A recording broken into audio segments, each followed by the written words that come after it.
नमस्कार, SK9 येवला न्यूजमध्ये आपलं स्वागत आहे. आणि आता पहिल्या फेरीचा निकाल आपण SK9 येवला न्यूजवर पाहत आहोत.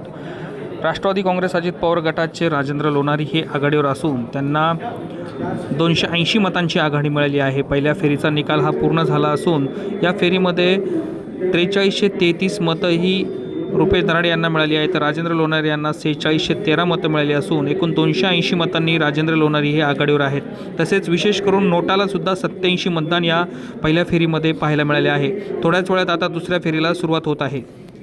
या बातमीपत्राचे प्रायोजक आहेत सम्राट वर्मा ग्रुपचे वर्मा लॉन्स, बंद नवे दर जुनेच, येवला तालुक्यातील एकमेव प्रीमियम लॉन्स व मंगल कार्यालय, जागतिक दर्जाच्या डेकोरेशनसह प्रशस्त पार्किंग, ट्रॅक्टरची सुविधा अत्यंत कमी दरात उपलब्ध. आजच भेट द्या. वर्मा लॉन्स, नाशिक संभाजीनगर महामार्ग, एरंडगाव तालुका येवला.